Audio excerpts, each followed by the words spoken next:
Torna ad Agrigento l'ex vice ministro ai lavori pubblici del governo Prodi D'Alema. Lei è in vacanza nella città della Valle dei Templi. Subito un commento su come ha ritrovato la città di Agrigento dal punto di vista anche ambientale. Beh, ho ritrovato l'immagine miracolosa, straordinaria della Valle dei Templi, una immagine che vale come poche su questo pianeta. Le piramidi in Egitto, poche altre cose hanno questa straordinaria potenza evocativa. E poi il resto, no, il resto non va.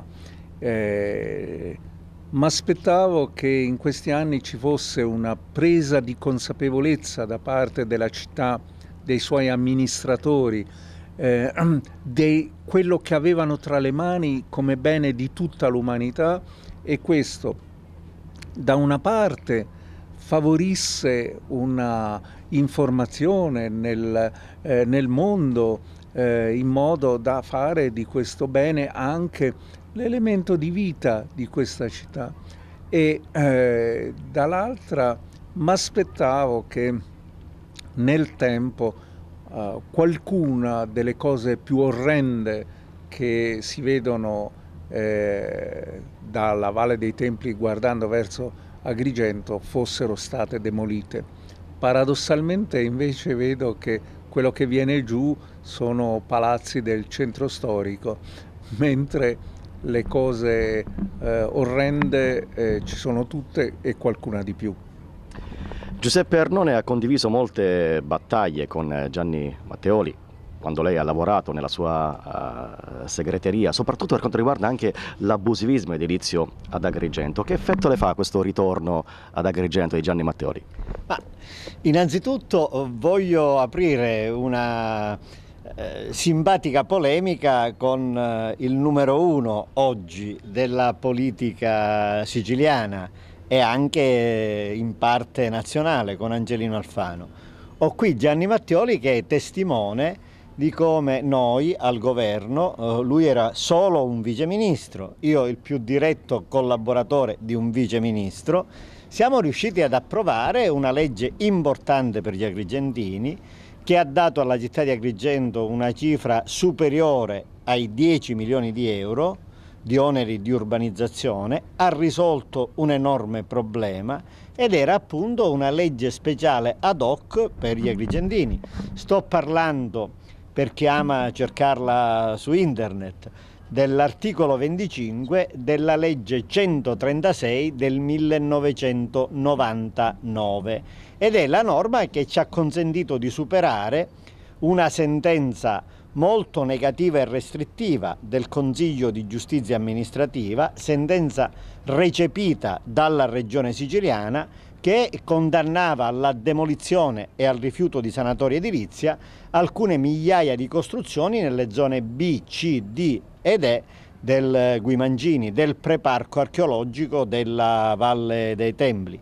Quella era una sentenza ingiusta e sbagliata, penalizzava Agrigento rispetto al resto d'Italia. Con Gianni Matteoli siamo riusciti, anche in collaborazione con altre parti politiche che ovviamente hanno avuto rispetto a noi che eravamo al governo un ruolo secondario, ma io ringrazio ancora Francesco D'Onofrio per il suo contributo, siamo riusciti a fare approvare quella norma di legge dal Parlamento che ha dato alla sovrintendenza i poteri di valutare le domande di sanatoria, e in questo modo abbiamo avuto il risanamento quantomeno sotto un profilo giuridico, e possiamo adesso in prospettiva anche avviare un risanamento diverso sotto il profilo urbanistico ed ambientale di una vastissima area. Lo ricordo agli agrigentini, stiamo parlando di San Leone dove ci troviamo, del villaggio Mosè, di Cannatello, quindi di un'area che è estremamente vasta, popolata e significativa. Ha molte famiglie, migliaia e migliaia di famiglie. Abbiamo restituito con Gianni Matteoli in questo modo anche la serenità. Hanno pagato gli oneri di urbanizzazione, stanno pagando gli oneri di urbanizzazione, e questo ha evitato al Comune di Agrigento il dissesto finanziario e il fallimento. Merito di Gianni Matteoli, collaborato da me. Questi sono fatti. Il ministro Alfano Invece, malgrado la mia parte politica avesse presentato emendamenti in questo senso, non è riuscito a fare restituire al Comune di Agrigento i 6 milioni di euro indebitamente incassati grazie ad un'altra ingiusta sentenza e agli errori dell'avvocato del Comune dal Ministero dei Lavori Pubblici. Il Ministero dei Lavori Pubblici ha tenuto presso di sé 6 milioni di euro che secondo la convenzione tra il Ministero e il Comune dovevano essere pagati dal Ministero alla ditta Saiseb. Vi fu una causa, come è noto, l'avvocato Patti non chiamò in giudizio il Ministero dei Lavori Pubblici come terzo in garanzia e il giudice scrisse in sentenza: se avessero chiamato il Ministero, la condanna se la sarebbe presa il Ministero. Siccome il Comune, l'avvocato del Comune, non ha chiamato il Ministero, la condanna se la prende il Comune e deve pagare il Comune. Giustizia avrebbe voluto che con una norma simile alla nostra e molto più semplice si fosse deciso che il Ministero restituiva le somme agli agrigentini che hanno problemi enormi. Alfano al governo, come Ministro della Giustizia, non è riuscito ad aiutarci ad ottenere indietro questi soldi. La mia parte politica, il nostro amico senatore Francesco Ferrante, ha presentato il suo bell'emendamento al Senato, Ermete Realacci l'ha presentato alla Camera, il governo Berlusconi-Alfano ce l'ha respinto trattenendo i soldi al Ministero dei Lavori Pubblici e magari regalandoli ai leghisti. E Gianni è qui testimone del grande lavoro che a suo tempo noi abbiamo fatto invece per la città di Agrigento. E ascoltiamo allora che ricordi ha di quella battaglia, in un certo senso. Beh, guardi, quando da Legambiente mi suggerirono di proporre a Giuseppe Arnone la collaborazione con me, sapevo che ne avrei guadagnato una persona delle mie stesse matrici culturali, ma una persona di grandissima competenza giuridica, per cui si poteva nello stesso tempo far crescere un'idea e però sapere che contemporaneamente marciava il lavoro per tradurla in fatti formali, in fatti giuridici. E questa è stata la collaborazione che abbiamo avuto in quegli anni e che si è tradotta in questa vicenda che riguarda Agrigento. Per Agrigento avremmo voluto avevamo messo a punto anche un strumento normativo appropriato anche alla stessa Parco dei Templi, nel quadro di una legge nazionale sull'abusivismo che purtroppo riuscimmo a far approvare alla Camera, si fermò, poi non riuscì a essere approvata in Senato prima della fine della legislatura. Però poi abbiamo fatto molte iniziative insieme di carattere urbanistico, un po' relative a tutta Italia, sempre con questa idea che insieme si discutevano le idee, poi io vai Giuseppe e lui le traduceva in forme. Per la Sicilia ricordo anche un'altra battaglia che abbiamo vinto, quella del supercarcere che si voleva realizzare a Favignana in aggiunta al carcere già esistente. Il carcere peraltro esistente è una struttura storica, mentre si voleva aggiungere in altra parte dell'isola un supercarcere con una colata di cemento gigantesca, e quella riuscimmo a vincerla. Ricordo anche la strada da Palma a Licata, che mi dette anche l'occasione di conoscere e incontrare sindaci bravi, sindaci in gamba. Rosario Gallo, bravo. Ma soprattutto era per tante iniziative, forse la più importante che ha riempito poi le pagine delle riviste di urbanistica, la questione dei contratti di quartiere, la tranquilla sicurezza che noi potevamo avere un pensatoio in cui chiamavamo anche il meglio delle università come urbanisti e architetti, che tanto sapevo che tutto quello che usciva da quella stanza di Cervelli c'era Arnone, che aveva partecipato con tutta la sua vivacità e la sua cultura al momento del pensare, e poi tranquillo si traducevano in norme e articoli. Quindi è stata, io avevo fatto dall'87 il deputato per una decina d'anni. Alla fine mi cominciava anche a annoiare, perché fare il deputato di opposizione è anche molto pestar l'acqua nel mortaio. Con l'arrivo del governo Prodi e quindi con l'esperienza di governo, era tutt'altro, era una cosa veramente entusiasmante. Lei pensi avere un carissimo amico con cui ora per ora si discuteva il che cosa fare, e questo dava veramente un senso alla vita parlamentare, ma soprattutto alla vita di governo. Dunque, secondo lei Giuseppe Arnone sarebbe stato il sindaco ideale per Agrigento? Adesso che mi vuol far fare uno spot a favore di un carissimo... Ha speso parole di elogio. E appunto l'ho spese senza pensare. Se poi devo dare un amichevole suggerimento agli agrigentini, gli dirò che in quegli anni e negli anni che sono seguiti, cari agrigentini, non vi siete trovati bene. Potrei citare 1, 2, 3, 4 vicende in cui uno si aspettava un sindaco, un'amministrazione che dava delle risposte, prendeva delle iniziative, e tanto più quando non devo fare nomi, ma insomma la contrapposizione era con quello che poi divenne sindaco e di danni ne ha fatti abbastanza parecchi a questa città. Mi permetto di suggerire agli agrigentini una persona che adora questo territorio, ma ha anche gli strumenti di carattere amministrativo, una conoscenza del tessuto economico, di quello che si può fare, e soprattutto uno che ha capito che Agrigento non è una città qualsiasi che ha una cosa bella e importante, la Valle dei Templi.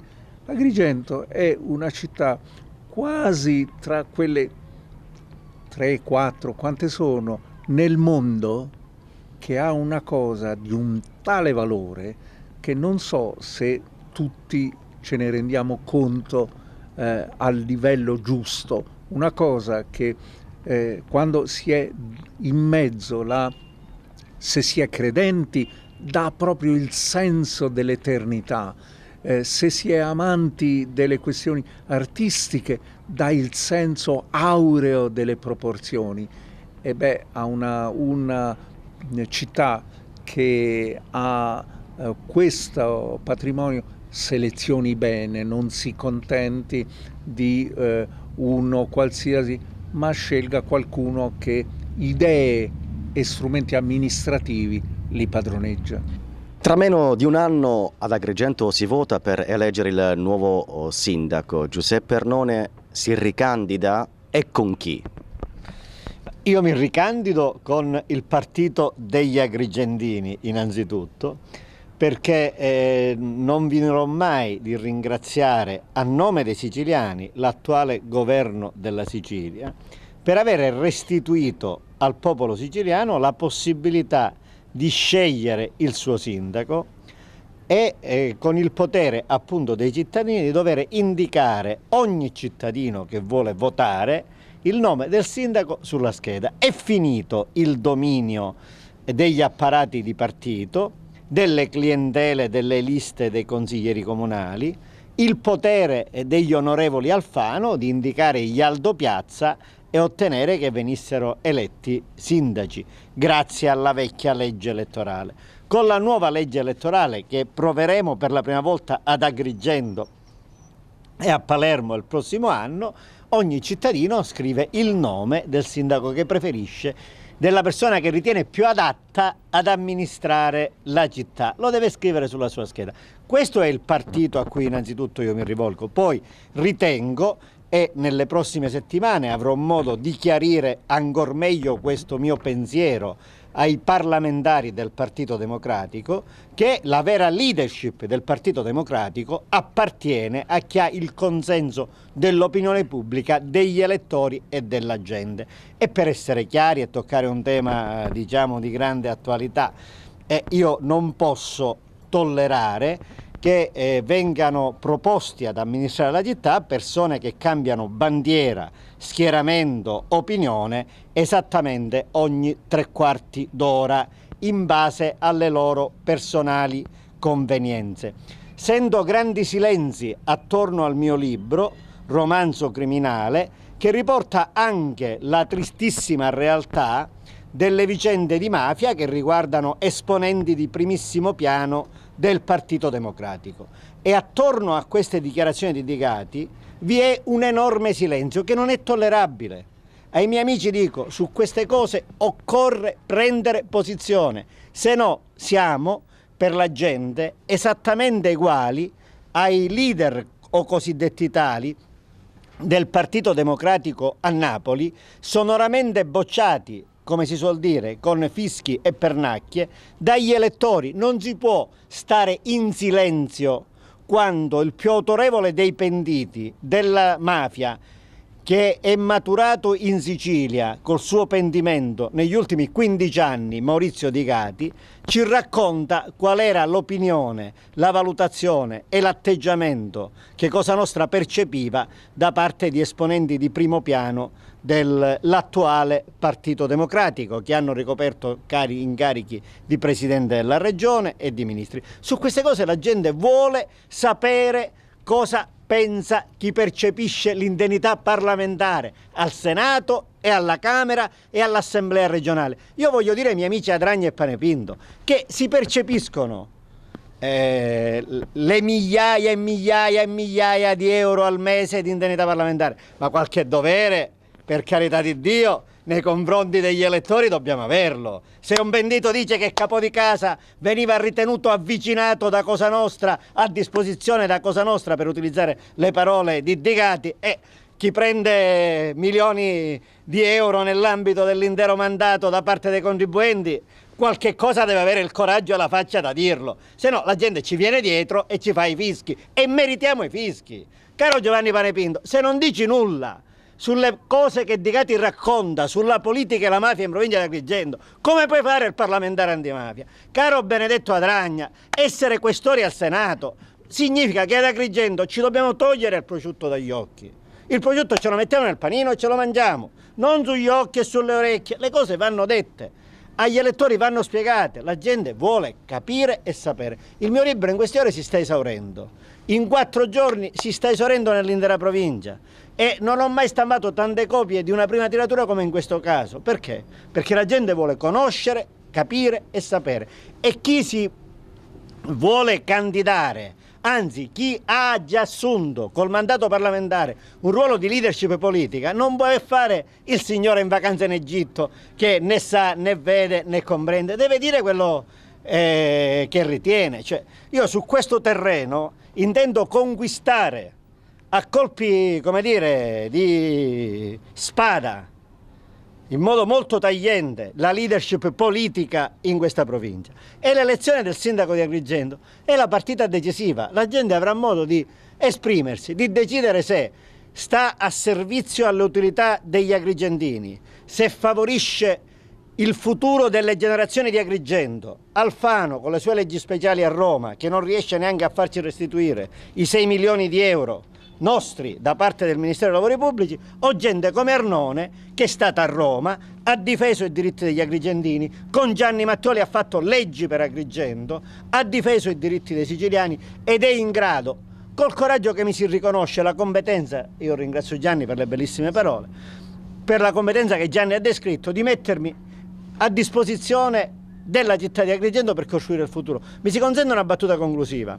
Noi in questi anni abbiamo vissuto anche la sofferenza di un sindaco, Marco Zambuto, che ha pensato ad amministrare la città, ma in egual misura o forse in misura superiore a come doveva costruire la sua carriera politica parlamentare, in quale partito, con quali alleanze immediatamente dopo. Bene, Giuseppe Arnone garantisce sin d'ora che farà il sindaco di Agrigento se gli agrigentini lo vorranno per tutto il tempo massimo che lo consentono le leggi dello Stato italiano. Giuseppe Arnone occuperà la stanza del sindaco sapendo che è là a dare sangue, come si suol dire, non per 5, per 10 e se necessario è possibile per 15 e per 20 anni, senza guardare a fare carriere politiche e senza distrarsi nell'inseguire i vari parlamentari come sta facendo l'attuale sindaco Marco Zambuto. Un'ultima domanda, in provincia di Agrigento a Porto Empedocle si farà il rigassificatore, a Palma di Montechiaro dovrebbe sorgere una centrale nucleare. Le chiedo un commento.